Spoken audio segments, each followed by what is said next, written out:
మంత్రి కొండా సురేఖపై ట్రోలింగ్ వ్యవహారం రాష్ట్ర వ్యాప్తంగా హాట్ టాపిక్ గా మారింది. దీనిపై ఆమె పోలీసులకు ఫిర్యాదు చేశారు. అయితే బీఆర్ఎస్ శ్రేణులు సోషల్ మీడియా అకౌంట్ డిలీట్ కావడంపై ఇప్పుడు అనేక అనుమానాలకు దారితీస్తున్నాయి. మరి దీని వెనుక ఉన్నది ఎవరు అనే దానిపై ఆరా తీస్తున్నారు ఖాకీలు.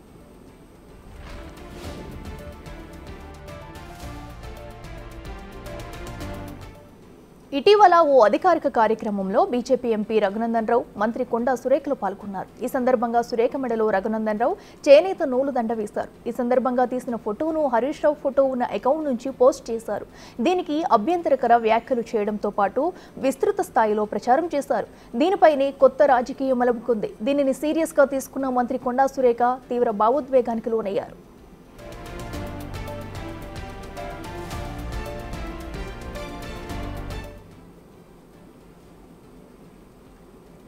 బీఆర్ఎస్ చేష్టలు మితిమీరాయని ఆగ్రహం వ్యక్తం చేశారు మంత్రి. కేటీఆర్, హరీష్ రావు, కేసీఆర్ను మాత్రమే కాకుండా వారి ఇంట్లో మహిళలను కూడా కొండా సురేఖ ప్రశ్నించారు. ఓ మహిళపై ఇలాంటి పోస్టులు పెట్టడం న్యాయమా అని నిలదీశారు.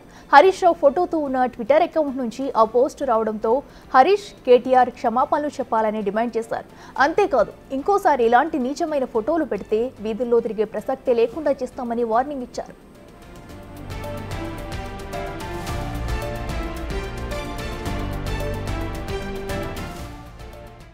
అధ్వానం, పశువుల కన్నా కొంత నీతి నియమం ఉంటుంది. కానీ ఈరోజు ఆ నీతి నియమాలు మరిచి పశువుల కంటే అధ్వానంగా ఈరోజు పోస్టులు పెట్టిస్తూ మరి మాలాంటి వాళ్ళని అవమానపరుస్తున్న కేటీఆర్ కబడ్దారని చెప్తా ఉన్నాను. ఇక ముందు మీ సోషల్ మీడియాలో ఇట్లాంటి పోస్టులు పెడితే క్షమించేది లేదు అని కూడా చెప్తా ఉన్నాను. మా కార్యకర్తలను కొట్టినందుకు మూల్యం కూడా చెల్లించుకోవాల్సిన అవసరం ఏర్పడుతుందని కూడా చెప్తా ఉన్నాను. నాలాంటి ఆడబిడ్డ శాపం తప్పకుండా తగులుతుంది. నా జీవితంలో ఈ రోజు వరకు నాకు ఒక చిన్న మచ్చ కూడా నా రాజకీయ జీవితంలో లేదు. నేనంటే ప్రతి పార్టీలోని నాయకులు కూడా నన్ను గౌరవిస్తారు. ఇదే విషయానికి సంబంధించి మరింత సమాచారం మా ఇన్పుట్ ఎడిటర్ పవన్ లైవ్లో అందిస్తారు. పవన్, చెప్పండి, మరి ప్రస్తుతం మంత్రి కొండా సురేఖపై బీఆర్ఎస్ శ్రేణులు చేసిన కొన్ని వ్యాఖ్యలు, అలాగే ఫోటోలు కూడా ట్రోలింగ్ చేయడం అయితే మనం చూస్తున్నాం. ప్రస్తుతం ఈ ఘటన అయితే తీవ్ర దుమారం రేపుతుంది. అయితే మంత్రి కానీ అలాగే ఇక ఇటు సంబంధించిన కొంతమంది మంత్రులు రియాక్ట్ అవ్వడంతో కూడా బీఆర్ఎస్ ఆ పోస్ట్ను అయితే తొలగించినట్టు కూడా తెలుస్తుంది. అసలు డీటెయిల్స్ ఏంటి? కాంగ్రెస్ నేతలు టార్గెట్గా అటు సోషల్ మీడియాలో ట్రోలింగ్లకు పాల్పడుతున్నారు. అటు బీఆర్ఎస్ అనుకూలురు కొంతమంది రకరకాల అకౌంట్ల ద్వారా వ్యక్తిత్వ హననానికి పాల్పడేలా పోస్టులు పెడుతున్నారు. ఇటీవల మెదక్ జిల్లా ఇన్ఛార్జ్ మంత్రిగా కొండా సురేఖ ఒక కార్యక్రమంలో పాల్గొన్నారు. ఆ కార్యక్రమంలో చేనేత సామాజిక వర్గానికి చెందిన వారు వాళ్ళు కూడా పాల్గొన్నారు. తమ వర్గం ఎదుర్కొంటున్న ఇబ్బందుల్ని కొండా సురేఖ దృష్టికి తెచ్చారు. అదే సభలో అటు స్థానిక ఎంపీ రఘునందన్ రావు కూడా ఉన్నారు. ఆయనే వాళ్ళందరి రిప్రజెంటేషన్ తీసుకొని వచ్చారు. ఆ సందర్భంగా ఒక నూలు దండను అటు కొండా సురేఖ మెడలో వేశారు. ఈ ఫోటోను తీసిన అటు బీఆర్ఎస్ సోషల్ మీడియా వ్యక్తులు దాన్ని సోషల్ మీడియాలో పెట్టడం ద్వారా రకరకాల అసభ్యకర పోస్టులు, కామెంట్స్ పెడుతూ ఉన్నారు. ఎంఆర్ అనే ట్విట్టర్ అకౌంట్ ద్వారా ఇది పోస్ట్ అయింది. ఎంఆర్ అనే ట్విట్టర్ అకౌంట్ అది హరీష్ రావు ఫేస్ ఒక డీపీ పెట్టుకొని ఉన్నప్పటికీ అది పూర్తి స్థాయి బీఆర్ఎస్ క్రియాశీల కార్యకర్తగానే తెలుస్తుంటుంది. ఎందుకంటే ఆ ఎంఆర్ అనే అకౌంట్ ద్వారా అన్నీ కూడా కాంగ్రెస్ నాయకులకు వ్యతిరేకంగా కాంగ్రెస్ నాయకుల్ని ట్రోల్ చేస్తూ పదే పోస్టులు పెడుతుంటారు. నిన్న అటు కొండా సురేఖ పోస్ట్ పైన తీవ్ర అభ్యంతరం వ్యక్తమైంది. అటు కాంగ్రెస్ శ్రేణులన్నీ కూడా దీనిపైన తీవ్ర ఆగ్రహం వ్యక్తం చేసినాయి. ఇప్పటికే ఓ పక్క అటు మూసీ ప్రక్షాళన, మూసీ పరివాహక ప్రాంతంలో జరుగుతున్నవన్నీ కూడా లేనిపోనివన్నీ కూడా పెడుతూ ఉన్నారు. రకరకాలుగా పోస్టులు పెడుతున్నారు. అటు కుకట్పల్లిలో ఒక మహిళ ఆమె చనిపోతే దానికి కూడా కారణం హైడ్రా అంటూ పెట్టారు. ఒక రకంగా ప్రజలందరినీ కూడా గందరగోళ పరిస్థితిలోకి నెట్టుతూ ఉన్నారు. సోషల్ మీడియాలో ఇలాంటి రకరకాల పోస్టులు పెడుతూ దీనిపైన ఇప్పటికే తీవ్ర ఆగ్రహం అటు కాంగ్రెస్ పార్టీ నేతలు కావచ్చు, అధికారుల నుంచి కూడా వ్యక్తం అవుతున్న తరుణంలో స్వయంగా మంత్రి పైనే ఇటువంటి పోస్ట్ పెట్టి అసభ్యకర కామెంట్స్ పెట్టడంతో కాంగ్రెస్ పార్టీ తీవ్రంగా స్పందించింది. దీనిపైన ఇప్పటికే మంత్రి హరీష్ రావు స్పందించారు. బీఆర్ఎస్ పార్టీ నుంచి ఎవరైనా సరే ఇలా మహిళను కించపరుస్తూ పోస్టులు పెడితే అది కరెక్ట్ కాదు, సరైన చర్య కాదు, నేను మనస్ఫూర్తిగా క్షమాపణ చెప్తున్నానంటూ ఆయన చెప్పారు. అనంతరం ఆ ట్వీట్ కూడా తొలగించి వేశారు. ఆ అకౌంట్నే క్లోజ్ చేసిన పరిస్థితి. కానీ అటువంటి ట్విట్టర్లో కావచ్చు, ఇన్స్టాగ్రామ్లో వందల సంఖ్యలో బీఆర్ఎస్ కార్యకర్తలు ఇటువంటి అసభ్యకర పోస్టులు అసత్య ప్రచారాలకు దిగుతున్నారు. వీటన్నిటిపైన కఠిన చర్యలు తీసుకోవాలంటూ కాంగ్రెస్ పార్టీ కోరుతుంది. ఇప్పటికే కొండా సురేఖ తన పైన పెట్టిన పోస్ట్ పైన తీవ్రంగా స్పందించారు.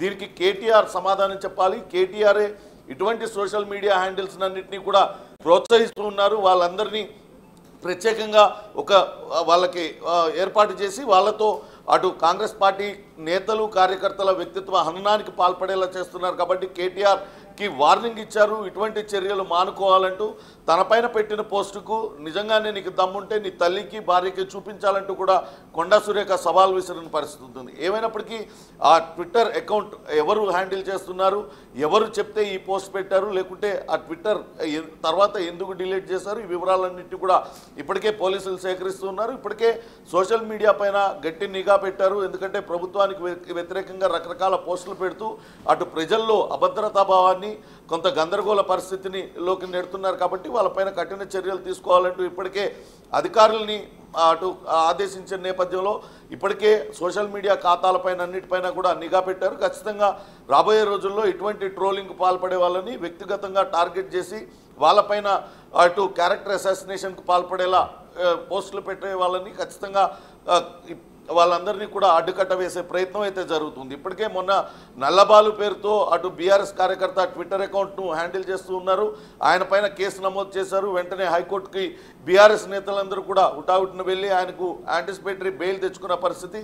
అంటే వాళ్ళే కావాలనే వ్యక్తిత్వ హననానికి పాల్పడుతున్నారు. ఈ పరిస్థితి మంచిది కాదంటూ కాంగ్రెస్ నేతలు అయితే చెప్తున్నారు. రాబోయే రోజుల్లో మాత్రం ఖచ్చితంగా కఠినంగా వ్యవహరిస్తాం, ఇటువంటి కార్యక్రమాలకు పాల్పడితే గట్టి జవాబు ఇవ్వాల్సి ఉంటుందంటూ కూడా చెప్తున్నారు. ఇప్పటికే దీనిపైన పోలీసులకైతే ఫిర్యాదు చేశారు. పోలీసులు అటు దర్యాప్తు ముమ్మరం చేశారు దీనిపైన. అఖిల, అయితే పవన్, మరి ఒక మహిళ ఉండి మంత్రి స్థానంలో ఉన్న మహిళ మాదే బీఆర్ఎస్ శ్రేణులు అయితే ఇలాంటి నీచమైన పనులకు దిగజారితే మరి కామన్ పీపుల్స్ పరిస్థితి ఏ విధంగా ఉంటుందన్న ఆరోపణలు కూడా అయితే ఒక పక్కన వెల్లువెత్తుతున్నాయి. మరి దీనికి సంబంధించి ఇప్పటికే కాంగ్రెస్ నేతల్లో కూడా మరికొంతమంది మంత్రులు అయితే స్పందించారు. ఇది చాలా దారుణం అంటూ కూడా కేటీఆర్ కానీ అటు కేసీఆర్ కూడా అటు హరీష్ రావు కూడా క్షమాపణ చెప్పాలంటూ కోరుతున్నారు. మరి వాళ్ళు బయటకు వచ్చి క్షమాపణ చెప్పే అవకాశం ఉందంటారు?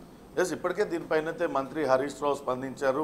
ఒక మహిళ పైన ఇటువంటి పోస్టులు పెట్టడం కొండా సురేఖ అని కాదు, ఎవరైనా సరే ఒక మహిళ వ్యక్తిత్వాన్ని కించపరిచేలా ఇటువంటి పోస్టులు పెడతాం సరైన చర్య కాదు, దీనిపైన తాను క్షమాపణ చెప్తున్నానంటూ హరీష్ రావు మాత్రమే స్పందించారు. కేవలం నేతలు, కాంగ్రెస్ నేతలు మాత్రమే టార్గెట్ కాదు, అధికారులను కూడా టార్గెట్ చేస్తూ వాళ్ళపైన బురద జల్లే విధంగా వాళ్ళు చేస్తున్న పనులకు ఆటంకం కలిగించే విధంగా కూడా పోస్టులు పెడుతున్నారు. వీటిలన్నిటిపైన కూడా అధికారులు ఇప్పటికే అటు పోలీసుల దృష్టికి తీసుకొచ్చారు. ఇటు కాంగ్రెస్ ప్రభుత్వంలోని పెద్దలపైన కూడా రకరకాల పోస్టులు పెడుతున్నారు. వీటిలన్నిటిపైన ఇప్పటికే అధికారులను అలర్ట్ చేశారు. ఇటువంటి అసత్య ప్రచారం చేసే వాళ్ళని, క్యారెక్టర్ అసాసినేషన్కు పాల్పడే వాళ్ళ పట్ల కఠినంగా వ్యవహరించాలంటూ చెప్పిన నేపథ్యంలోనే గతంలో అటు సోషల్ మీడియా హ్యాండిల్స్ పైన కేసులు పెట్టారు. కానీ బీఆర్ఎస్ నేతలు వెంటనే వాళ్లకు సపోర్ట్గా మద్దతుగా నిలిచారు. ఇటువంటి ఖండించాల్సిన అవసరం ఉంది, కానీ వాళ్ళకు మద్దతుగా నిలుస్తున్నారు. ఇకనైనా వీటిని ఇక్కడితో ఫుల్ స్టాప్ పెట్టాలి. ఖచ్చితంగా రాబోయే రోజుల్లో రాజకీయాలు అనేవి హుందాగా ఉండాలి, కానీ ఇట్లాంటి వ్యక్తిగతంగా టార్గెట్ చేసి వ్యక్తిత్వ హననానికి పాల్పడేలా ఉండకూడదంటూ కాంగ్రెస్ నేతలు అయితే చెప్తున్నారు. రాబోయే రోజుల్లో దీనిపైన కఠినంగా వ్యవహరిస్తాము, ఇటువంటి చర్యలకు పాల్పడే వాళ్ళని కటకటాల వెనక్కి నెట్టేలా అధికారులకు ఆదేశాలు ఇస్తామంటూ చెప్పడం జరిగింది. అఖిల, అయితే పవన్, మరి మంత్రి రియాక్షన్ తర్వాత ఆ పోస్ట్ అనేది డిలీట్ చేయడం కూడా జరిగింది. అంటే దీన్ని వాంటెడ్ గానే చేసి డిలీట్ చేశారు, అయితే ఎవరు చేశారు అనే విషయాలు ఎప్పటిలోగా మనకు తెలిసే అవకాశం ఉందంటారు? ఖచ్చితంగా ఇప్పటికే బీఆర్ఎస్ పార్టీ వందల సంఖ్యలో సోషల్ మీడియా హ్యాండ్లర్స్ను పెట్టుకున్నది. వాళ్ళందరూ కూడా అటు ప్రభుత్వంలోని పెద్దలను, ప్రభుత్వం తీసుకుంటున్న చర్యలపైనే వాళ్ళందరూ కూడా కామెంట్స్ చేస్తూ అందులో సామాజిక మాధ్యమాల్లో పోస్ట్ చేయడమే వాళ్ళందరి పని. కూడా ప్రభుత్వం ఏ నిర్ణయం తీసుకున్నా దానిపైన విమర్శనాత్మకంగా పెట్టడం, లేకుంటే ఆ నేతలపైన అసభ్యకర పోస్టులు పెట్టడం, వాళ్ళను కించపరుస్తూ వ్యాఖ్యలు అందులో పెట్టడమే పనిగా బీఆర్ఎస్ కార్యకర్తలు అనేక అటు సోషల్ మీడియా అకౌంట్లన్నీ కూడా ఓపెన్ చేశారు. వీటిలన్నిటిపైన ఇప్పటికే అటు ఆ పోలీసు అధికారులు దృష్టి పెట్టారు. ఎవరెవరు ప్రభుత్వానికి వ్యతిరేకంగా పోస్టులు చేస్తున్నారు, ఒకవేళ అది నిజంగానే విమర్శ కరెక్టే అయి ఉంటే ఖచ్చితంగా ఆ విమర్శని సద్విమర్శగానే స్వీకరిస్తాం. కానీ ప్రతి చర్యను దురుద్దేశం ఆపాదించే విధంగా, ప్రజలను అధైర్యపరిచేలా, ప్రజల్లో ఒక గందరగోళ వాతావరణం సృష్టించేలా కావాలనే ఇటువంటి అసాంఘిక కార్యకలాపాలకు పాల్పడుతున్న వాళ్ళ పట్ల మాత్రం కఠినంగా వ్యవహరిస్తామంటూ పోలీసులు చెప్తున్నారు. ఇప్పటికే చాలా ట్విట్టర్ హ్యాండిల్స్ని, అటు ఇన్స్టాగ్రామ్ హ్యాండిల్స్ని కూడా గుర్తించారు. రాబోయే రోజుల్లో వాళ్ళందరినీ కూడా అదుపులోకి తీసుకొని ఖచ్చితంగా వాళ్లకు గట్టి జవాబు చెప్పే అవకాశం అయితే ఉంది. ఇప్పటికే గతంలో కొనతం దిలీప్ కావచ్చు, మరికొంతమంది పైన పోలీసులు కేసులు నమోదు చేశారు. వెంటనే బీఆర్ఎస్ నేతలు హుటాహుటిన హైకోర్టుకు వెళ్ళి వాళ్ళందరికీ కూడా బెయిల్ తీసుకొచ్చారు. ఇప్పుడు ఇదే స్థాయిలో న్యాయ పోరాటం కూడా కాంగ్రెస్ పార్టీ చేయాలని భావిస్తుంది.